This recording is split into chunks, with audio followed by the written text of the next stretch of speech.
আসসালামু আলাইকুম দ্বাদশ শ্রেণীর শিক্ষার্থীবৃন্দ, তোমরা কেমন আছো? আশা করি সকলে ভালো আছো। তোমাদের প্রাক নির্বাচনী পরীক্ষার পরে আবার আমরা ক্লাসে ফিরে আসলাম। আমরা কিছুদিন বিরতি দিয়ে তোমাদের যদিও ক্লাসে ফিরে এসেছি, কিন্তু তোমাদের সিলেবাস মোটামুটি শেষ। এখন আমরা টেস্টের জন্য প্রিপারেশন নেব। এই টেস্টে তোমাদের পুরো বইটাই তোমাদের সিলেবাস। এই জন্য তোমাদের নির্দিষ্ট কোনো চ্যাপ্টার বা অধ্যায় তোমাদের ভাগ করে দেওয়া নেই, তোমরা পুরো বইটাই অধ্যয়ন করবে। তো আমরা ফার্স্টের প্রথম দিক দিয়ে যে সমস্ত অধ্যায়গুলো পড়েছিলাম সেই অধ্যায়গুলো আবার তোমাদের মনে করিয়ে দিতে চেষ্টা করব। এই জন্য আমি চিন্তা করেছি যে সেকেন্ড পার্ট দিয়ে শুরু করব, এবং সেটা হবে স্থির তড়িৎ। তোমরা সকলেই যখন জুমে প্রবেশ করবে তখন চেষ্টা করবে তোমাদের নাম রোলগুলো এন্ট্রি করার জন্য।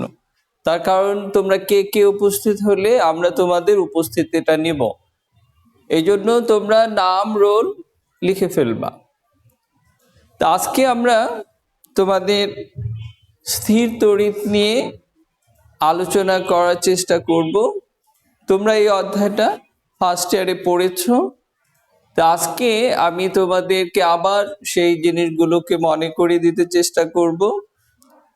তোমরা ভালো করে মনোযোগ দিয়ে ক্লাসটা ফলো করবে, তাহলে আবার মনে করতে পারবে। তোমরা ফার্স্ট ইয়ারে যে পড়াটা পড়ে এসছো সেটা আবার তোমাদের মেমোরিতে চলে আসবে, এবং পাশাপাশি বইও তোমাদের ফলো করতে হবে। তার কারণ হচ্ছে শুধু ক্লাস এবং শুধু বই কোনোটাই পূর্ণতা দিবে না তোমাদের জ্ঞান অর্জনের জন্য।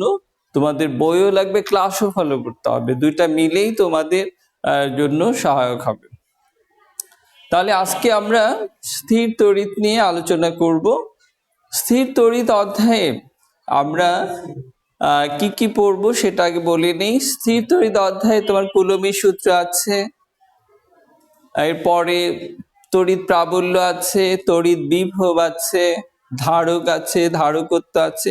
এই সমস্ত বিষয়গুলোই আমরা ধারাবাহিক আলোচনা করব, পাশাপাশি কিছু সৃজনশীল বা গাণিতিক অংশ আমরা মনে করার চেষ্টা করব। তা আজকে আমরা কুলম্বের সূত্র, তড়িৎ প্রাবল্য এবং তড়িৎ বিভব এই বিষয়গুলোকে বিস্তারিত তুলে ধরার চেষ্টা করব। তাহলে দেখো আমরা কুলম্বের সূত্রটা কিভাবে উপস্থাপন করব। বৈজ্ঞানিক কুলম্ব কি করলেন, দুটা চার্জ যখন পাশাপাশি অবস্থান করে তখন এদের মধ্যে একটা বল ক্রিয়া করবে। সেই বলটা আকর্ষণ বল হতে পারে বা বিকর্ষণ বল হতে পারে, দুইটা বল ক্রিয়া করবে। যদি সমধর্মী দুইটা চার্জকে পাশাপাশি রাখা যায় তাহলে সেটা কি হবে, বিকর্ষণ বল ক্রিয়া করবে। আর যদি বিপরীত ধর্মী দুইটা চার্জ, যেমন পজিটিভ নেগেটিভ দুইটা চার্জকে যদি পাশাপাশি রাখি তাহলে কি হবে, এর মধ্যে আকর্ষণ বল ক্রিয়া করবে। এই জিনিসটা বৈজ্ঞানিক কুলম্ব প্রথম প্রত্যক্ষ করেন এবং সে একটা সূত্র আকার প্রকাশ করেন। তাহলে এই বলের মানটা তিনটা বিষয়ের উপর নির্ভর করে। কয়টা বিষয়? তিনটা বিষয়ের উপর। এক নম্বর হচ্ছে চার্জের পরিমাণের উপর। চার্জের পরিমাণ, বলটা কিসের উপর নির্ভর করবে, চার্জের পরিমাণ। বা দ্বিতীয়ত চার্জের দূরত্ব, একটা চার্জ থেকে অন্যটা চার্জের দূরত্ব কতটুকু, এটার উপর নির্ভর করবে। আর তৃতীয়ত হচ্ছে যে মাধ্যমে অবস্থান করবে, মাধ্যমের উপর।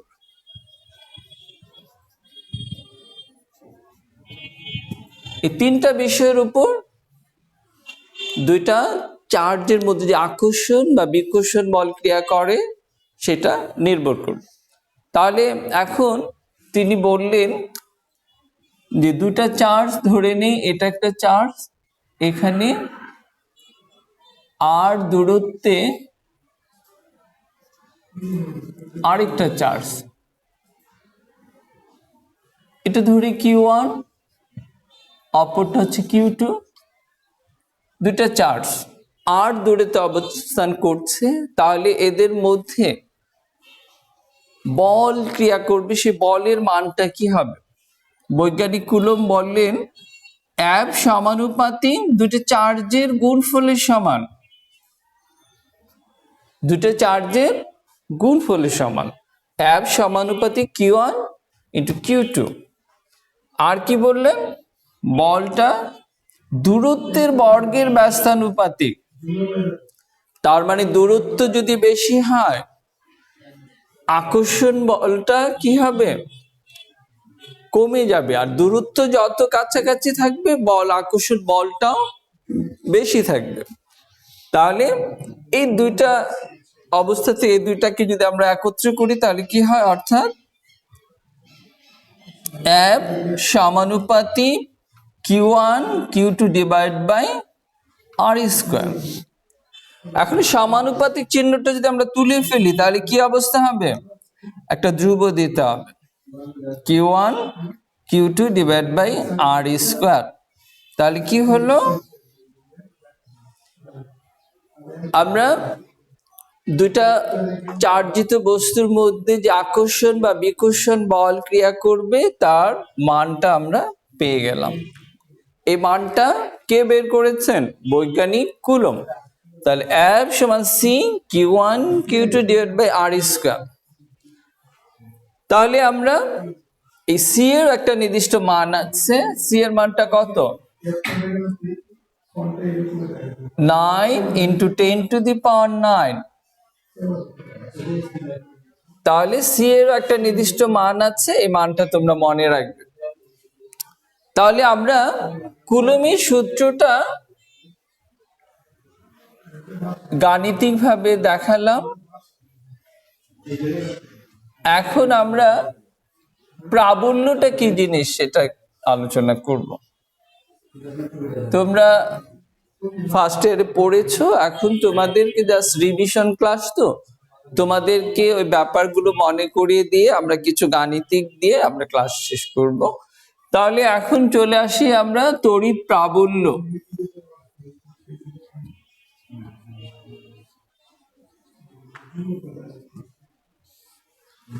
তড়িৎ প্রাবল্যটা কি? তড়িৎ ক্ষেত্রে যদি আমরা একটি একক ধনাত্মক চার্জ স্থাপন করি তাহলে যে বল অনুভব করবে সেই বলটাই হচ্ছে তড়িৎ প্রাবল্য। তাহলে তড়িৎ ক্ষেত্রটা তাহলে কি? তড়িৎ ক্ষেত্রটা আমরা জেনে নিই। তাহলে তড়িৎ ক্ষেত্র, এটাও মনে করো তড়িৎ ক্ষেত্র। তার কারণ আমরা বলেছি তড়িৎ ক্ষেত্রের মধ্যে সাধারণত কোন একটা চার্জ তার যতটুকু জায়গা জুড়ে তার প্রভাবকে বিস্তার করে, তার প্রভাব থাকে যতটুকু জায়গা জুড়ে। ধরে নেই এটা একটা বিন্দু চার্জ, এর চতুর্দিকে যতটুকু স্থান জুড়ে সে তার আকর্ষণ বিকর্ষণ ক্ষমতাটা বজায় থাকবে, সেই জায়গাটুকুকে আমরা কি বলবো? তড়িৎ ক্ষেত্র বলবো। এই তড়িৎ ক্ষেত্রের মধ্যে যদি আমরা একটি একক ধনাত্মক চার্জকে স্থাপন করি তবে কি হবে? একটা বল ক্রিয়া করবে। এই বলটাকে কি বলা হয়? তড়িৎ প্রাবল্য। তাহলে এটাকে এখন আমরা গাণিতিক ভাবে দেখাতে চেষ্টা করি। ধরে নিই এ বিন্দুতে কিউ পরিমাণ চার্জ আছে, এ থেকে আর দূরত্বে বি বিন্দুতে তড়িৎ প্রাবল্য নির্ণয় করতে হবে। আর দূরত্বে বি বিন্দুতে তড়িৎ প্রাবল্য নির্ণয় করতে হবে।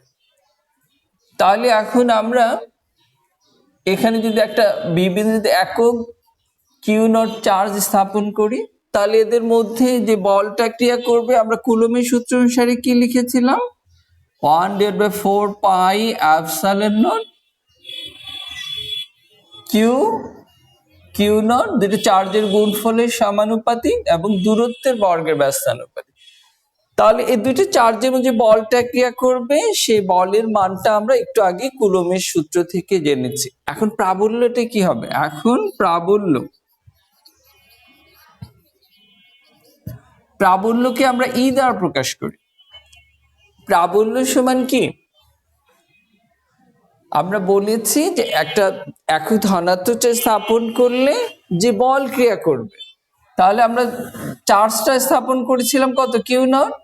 বল ক্রিয়া করেছে কত? এফ। তাহলে একটা একক ধনাত্মক চার্জ স্থাপন করলে যে বলটা ক্রিয়া করে সেটাই তো প্রাবল্য। ই সমান F divide by q naught. এখন এফ এর মানটা আমরা বসিয়ে দেব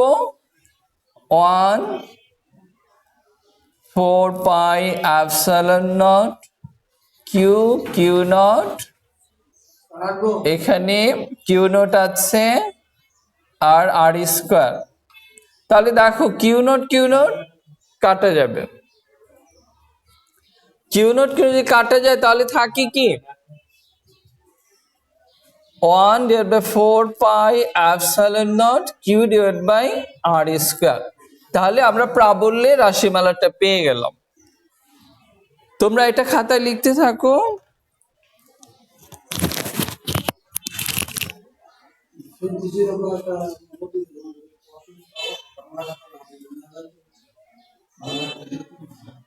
তাহলে তুমি এখানে দিয়ে রাখো, আমি 10 নম্বর দিয়ে দেব।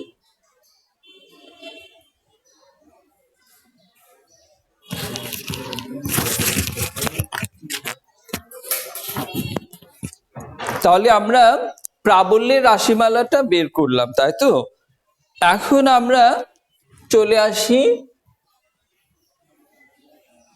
চার্জের ঘনত্ব নিয়ে কিছু আলোচনা করে ফেলি।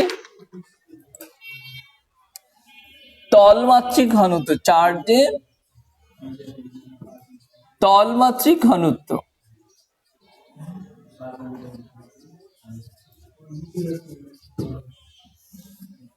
চার্জের তলমাত্রিক ঘনত্বকে সিগমা দ্বারা আমরা প্রকাশ করব। সিগমা, এই চিহ্নটার নাম কি? সিগমা। তাহলে চার্জের তলমাত্রিক ঘনত্ব হচ্ছে একক ক্ষেত্রফলের মধ্যে যে পরিমাণ চার্জ থাকে তাকে আমরা কি বলবো? তলমাত্রিক ঘনত্ব বলবো। একক ক্ষেত্রফল একটা নির্দিষ্ট করে দেওয়া, যে একটা নির্দিষ্ট ক্ষেত্রফলের মধ্যে যদি আমরা কোনো চার্জকে কল্পনা করি তাহলে তাকে আমরা বলবো তলমাত্রিক ঘনত্ব। চার্জের ঘনত্ব কতটুকু আছে সেটা বোঝার জন্য আমরা কি করি?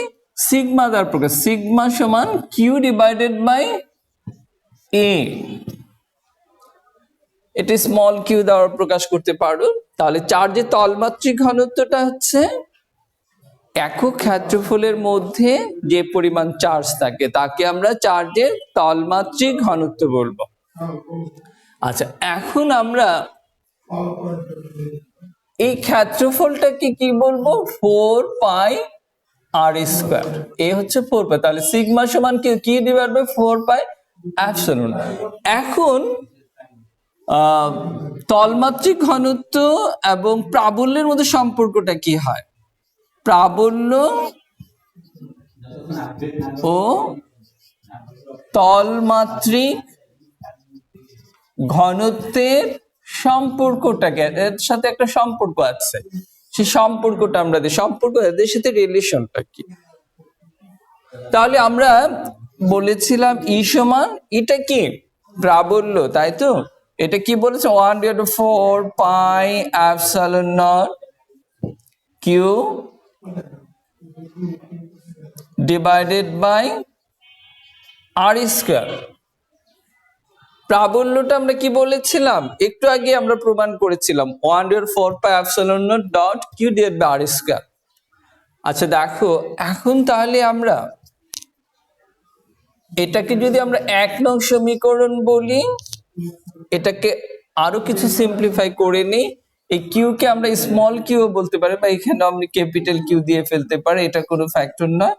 আচ্ছা, তাহলে এখন দেখো এটাকে আরেকটু সিম্পলিফাই যদি করি, এটার সাথে মিলাই, তাহলে কি হয়, কিউ 4πr², কিউ 4π, তার বাকি থাকলে 1/ε, তাই না, 4πr²কিউ।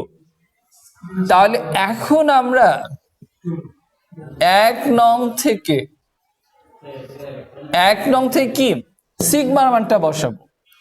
তাহলে সিগমার মানটা যদি 1 নং থেকে বসাই তাহলে আমাদের কি দাঁড়ায় দেখো, তো এতটুকু সমান আমরা সিগমা বলেছি, তাই না, কিউ ডিভাইড 4πr², তাহলে এটা লিখলাম সিগমা ডিভাইড বাই এপসাইলন। তাহলে এটাই হলো প্রাবল্য ও তলমাত্রিক ঘনত্বের মধ্যে সম্পর্ক, ই সমান সিগমা ডিভাইড বাই এপসাইলন। এই সম্পর্কগুলো মনে রাখবে, তার কারণ হচ্ছে আমরা যখন গাণিতিক সমস্যা করব এই সমাধানগুলো তোমাদের খুবই জানা দরকার। তার কারণ হচ্ছে তোমাদের এই ধারাবাহিক রিলেশন মনে রাখার দরকার নেই, শুধু শেষে যে আমি যে বক্স দিয়ে যেটুকু আমি প্রকাশ করছি এই সমীকরণগুলো তোমাদের অবশ্যই মনে রাখতে হবে। যদি এগুলো মনে না রাখো তাহলে আমরা অঙ্ক করতে গিয়ে আমরা কিন্তু মিলাতে পারবো না। আচ্ছা, আমরা এখন চলে আসি বিভব, তড়িৎ বিভব। তড়িৎ বিভবটা কি তোমরা একটু মনে করতে চেষ্টা করো, তার কারণ হচ্ছে তোমরা ফার্স্ট ইয়ারে পড়ে আসছো। এখন আমরা জাস্ট রিভিশন ক্লাসগুলো করছি তোমাদের মনে করিয়ে দেওয়ার জন্য। তাহলে তড়িৎ বিভবটা কি একটু মনে করতে চেষ্টা করো। তড়িৎ বিভব, তড়িৎ বিভব হচ্ছে অসীম দূরত্ব থেকে একক চার্জকে তড়িৎ ক্ষেত্রে কোনো নিয়ে আসছে যে কাজ সাধিত হয় তাকে আমরা তড়িৎ বিভব বলবো। একটু আগে তড়িৎ প্রাবল্য বলেছিলাম কি, তড়িৎ ক্ষেত্রের মধ্যে যদি একক ধনাত্মক চার্জ স্থাপন করা হয় তাহলে একটা বল ক্রিয়া করে, সেই বলটাকে আমরা কি বলেছি, তড়িৎ প্রাবল্য। আর এখন আমরা যেটা বলছি সে তড়িৎ বিভব। বিভব হচ্ছে অসীম দূরত্ব থেকে একক ধনাত্মক চার্জকে তড়িৎ ক্ষেত্রে কোনো বিন্দুতে নিয়ে আসতে যে কাজ সাধিত হয় সে কাজটাই হচ্ছে তড়িৎ বিভব। তাহলে দেখি এখন গাণিতিক ভাবে কিভাবে বিভবের রাশিমালাটা বের করা যায়। ধরে নিই এ বিন্দুতে একটা কি পরিমাণ চার্জ আছে, বি বিন্দুতে তড়িৎ একটা একক ধনাত্মক চার্জ স্থাপন করা হলো, একক ধনাত্মক মানে +1। আচ্ছা, তাহলে এটা দূরত্বটা কতটুকু, দূরত্বটা ধরে নেই আর দূরত্বে দুটো চার্জ অবস্থিত, তড়িৎ ক্ষেত্রের একটা এ বিন্দুতে কিউ পরিমাণ চার্জ আছে এবং আর দূরত্বে বি বিন্দুতে একটা একক ধনাত্মক চার্জ আছে। তাহলে এখন আমরা এই বি বিন্দুতে যদি তড়িৎ বিভব নির্ণয় করতে যাই তাহলে বিভব নির্ণয় করার আগে আমাদের প্রাবল্য রাশিমালাটা আগে দরকার হবে। প্রাবল্য সমান কি, এই দুটা বিন্দুর মধ্যে যদি আমরা প্রাবল্যের রাশিমালাটা লিখতে চাই, একটু আগেও আমরা লিখেছি 1/4πε0 q ডিভাইড বাই r²। এটা প্রাবল্য রাশিমালা পেলাম। এখন বিভবটা কি হবে, ধরে নেই এই বি বিন্দু থেকে একটা এই চার্জটাকে একটু ক্ষুদ্র দূরত্ব dr দূরত্বে নিয়ে আসতে কিছু কাজ করতে হবে। আমরা বলেছি অসীম দূরত্বে একক ধরনের চার্জকে নিয়ে আসতে যে কাজ সাধিত হয়, বি বিন্দুতে একক চার্জটা ছিল, এটাকে আমরা কি করলাম, বি থেকে ডি বিন্দুতে নিয়ে আসলাম। কতটুকু দূরত্ব, দূরত্বটা হচ্ছে dr দূরত্বে মানে ক্ষুদ্র সামান্য দূরত্ব নিয়ে আসতে আমাদের কিছু কাজ সাধিত হবে, এই কাজটাই হচ্ছে প্রাবল্য। তাহলে প্রাবল্যটা কি, বিভবটা কি হবে, তাহলে বিভব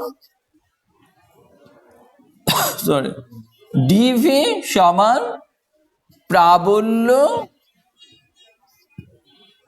ইন্টু দূরত্ব। বিভবটা হচ্ছে প্রাবল্য ইন্টু দূরত্ব। তাহলে আমরা প্রাবল্যটা কি পেয়েছি 1/4 πε0 q/r²। আর কতটুকু দূরত্ব নিয়ে আসছে বি বিন্দু থেকে ডি বিন্দুতে, এটা দূরত্ব হচ্ছে dr, ঠিক তো? তাহলে ডিভি সমান আমরা এটা পেলাম। এখন এটাকে যদি আমি সমাকলন করি তবে আমরা বিভবের রাশিমালাটা পেয়ে যাব। তো সমাকলনটা হচ্ছে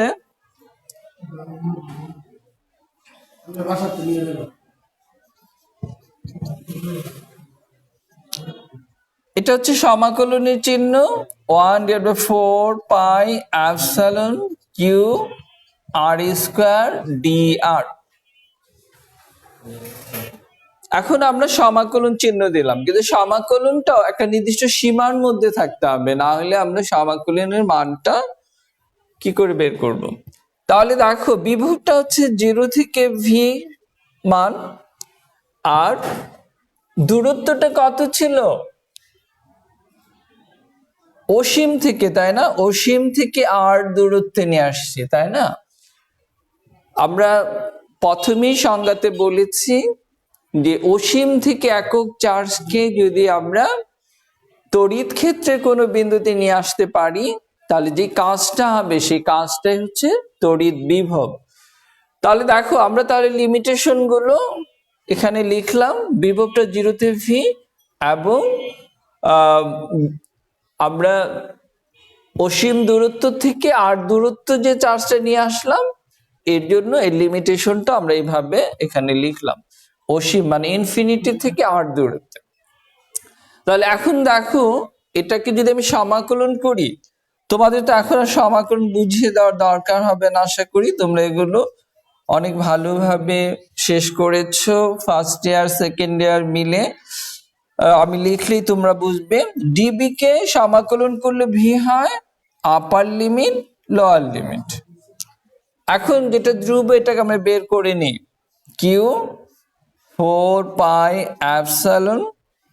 ইনফিনিটি থেকে আর 1/r²dr। 1/r²dr এটাকে সমাকলন করলে কি হয় আমি একটু রাফলি এখানে দেখাই। দেখো সমাকলন 1/r²dr, এখন যদি এটাকে আমরা উপরে তুলে ফেলি তাহলে -r² হবে। সমাকলনের সূত্র কি? r1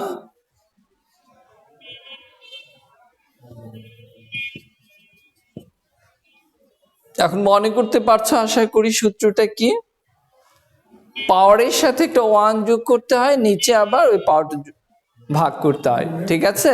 তোমরা সূত্রটা আশা করি বুঝতে পারছো। আমি আর নতুন করে তোমাদেরকে এটা বুঝাতে চাচ্ছি না, তার কারণ হলো এই সূত্র তোমরা অজস্রবার ক্লাসে করেছো, বুঝেছো। তারপর আমি সূত্রটা লিখা দিই, তাহলে তোমাদের মনে আসবে x² dx, x দিয়ে লিখলাম, তার সূত্রটা কি হবে x, আচ্ছা স্কোয়ার না দিয়ে আমি n দিয়ে, তাহলে কি n+1/n+1, এটাই হচ্ছে আমাদের সূত্র।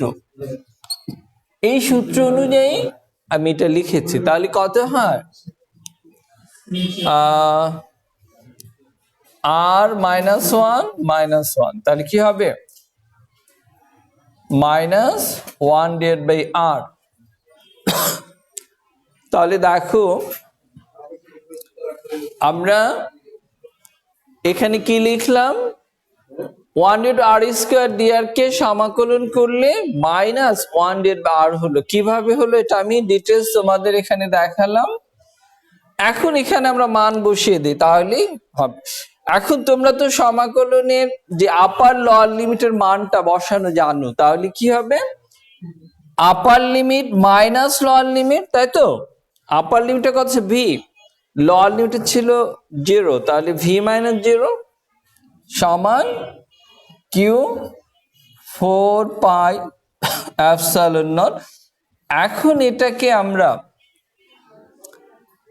সমাকলন করে কত রেজাল্ট হয় আমরা পাশে দেখিয়ে দিয়েছি। তাহলে কত হবে? -1/r। উপর আপার লিমিট আছে আর, লোয়ার লিমিট আছে ইনফিনিটি। আশা করি তোমরা সকলেই বুঝতে পারছো, তার কারণ আমাদের এই ক্লাসটা হচ্ছে রিভিশন ক্লাস। তো তোমাদের আগে এগুলো শেষ, শুধু তোমাদের মনে করিয়ে দিচ্ছে।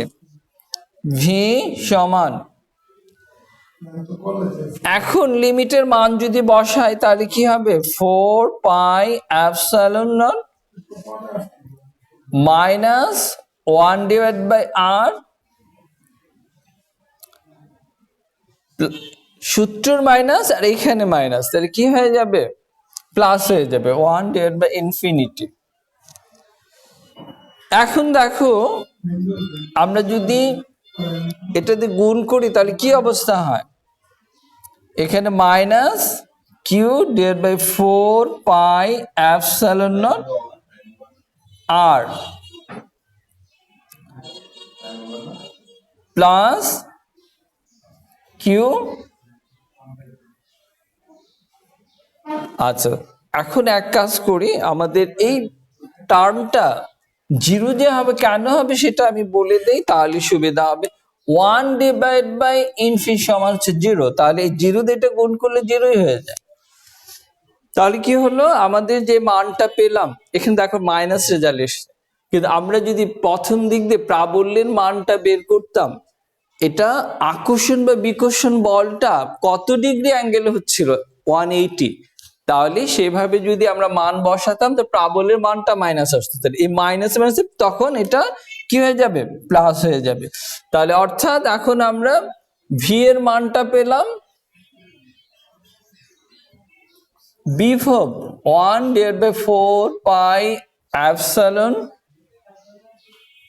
q/r। তাহলে আমরা বিভবের রাশিমালাটা পেয়ে গেলাম। আশা করি তোমরা সকলেই বুঝতে পেরেছো। এই রাশিমালাগুলো তোমাদের এই যে শেষ যেগুলো আমি বক্স দিয়ে প্রকাশ করছি, এগুলো অবশ্যই তোমাদের মনে রাখতে হবে। তোমরা যদি এই সমীকরণগুলো মনে না রাখো তাহলে কিন্তু অঙ্ক করতে গিয়ে পদে পদে তোমরা সমস্যার সম্মুখীন হবে। এই জন্য আশা করব তোমরা এই সমীকরণগুলো আবার মেমোরিতে নিয়ে আসো এবং অঙ্ক করার জন্য প্রস্তুত হও। এখন আমি তোমাদেরকে একটা অঙ্ক দেব, দেখি তোমরা কেমন পারো। তোমরা খাতা নিয়ে রেডি হও।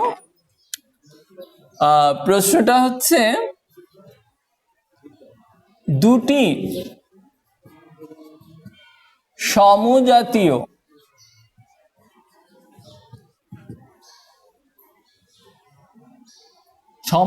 বলতে এখানে বোঝাচ্ছে হয় পজিটিভ না হয় নেগেটিভ।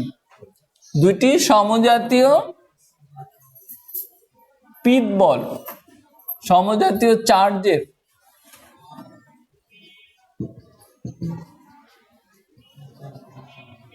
পিত বল পরস্পর, লিখা ফেল অঙ্কটা, পরস্পর 2 মিলিমিটার দূরত্বে অবস্থান করছে। তাহলে কি হলো? দুইটি বল, দুটি চার্জিত বল কি হলো? কত দূরে? 2 মিলিমিটার দূরত্বে অবস্থান করছে এবং এদের মধ্যে 4 × 10⁻⁵ নিউটন বল ক্রিয়া করছে। তাহলে এদের মধ্যে কত বল ক্রিয়া করছে? 4 × 10⁻⁵ নিউটন বল। তাহলে এখন প্রশ্ন হচ্ছে যে এই যে আমি বলছিলাম যে দুইটি সমজাতীয় চার্জ, তাহলে এই চার্জের মান কত? তাহলে এখন বলবো, তাহলে পিচ বল দ্বয়ের চার্জ কত? তাহলে পিচ বল দ্বয়ের চার্জের মানটা কত হবে সেটা এখন আমাদের বের করতে হবে। একটু আগে আমি যা যা সমীকরণ তোমাদেরকে মনে করিয়ে দিয়েছি এখন এই সমীকরণগুলো দিয়ে এটা সমাধান করতে হবে। এখানে কি কি আছে, সব সময় কি দেওয়া আছে সেটা সব তোমরা আগে পাশ দিয়ে লিখবা। এখানে কি দেওয়া আছে, দূরত্ব, দূরত্ব ডি বা আর, যে কোনো কিছু দিয়ে প্রকাশ, আমরা আর দিয়ে প্রকাশ করছি, আর দিয়ে লিখতে পারো। দূরত্ব আর হচ্ছে 2 মিলিমিটার। আর বলের মান কত দেওয়া আছে, বল 4 × 10⁻5 নিউটন।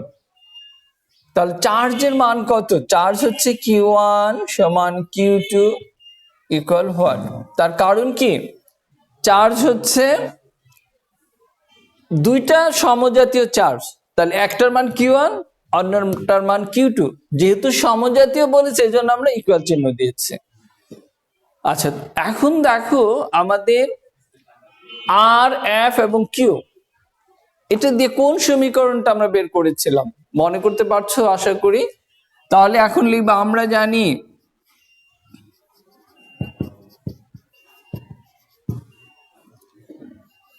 কুলম্বের সূত্রটা আমরা লিখেছিলাম কি, বলের ব্যাপার যেহেতু 1/4πε0 Q1 Q2 /r²। এই সূত্রটা আমরা একটু আগেই লিখেছি।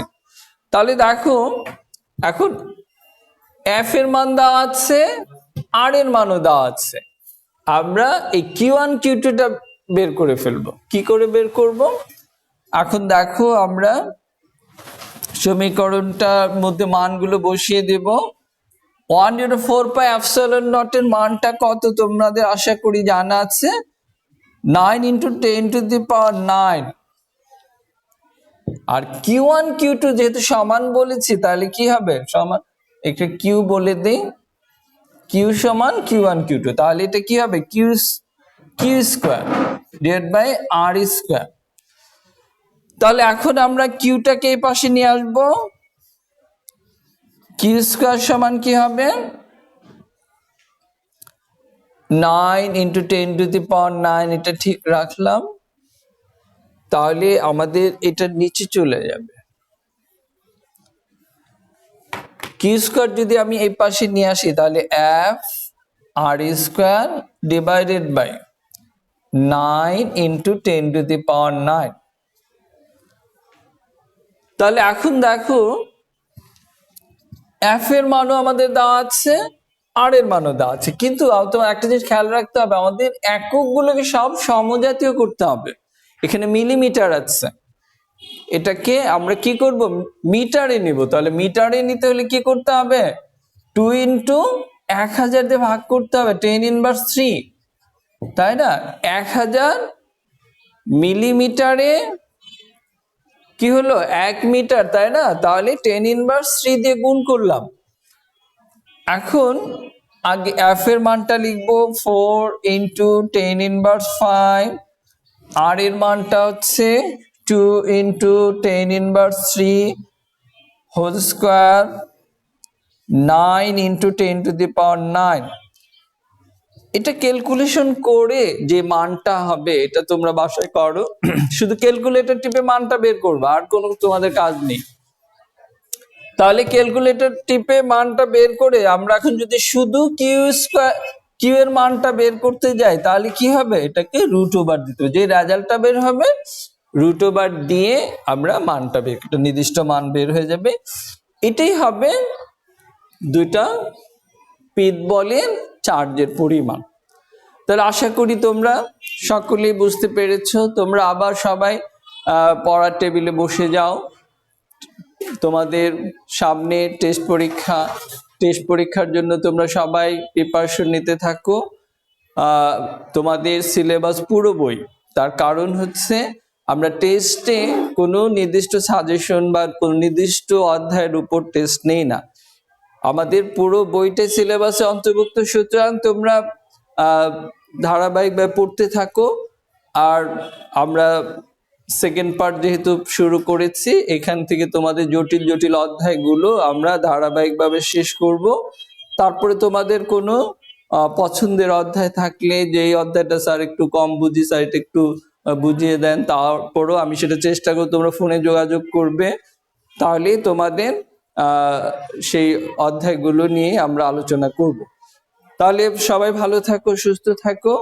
আজকের মতো আমরা এখানেই ক্লাস শেষ। আল্লাহ হাফিজ।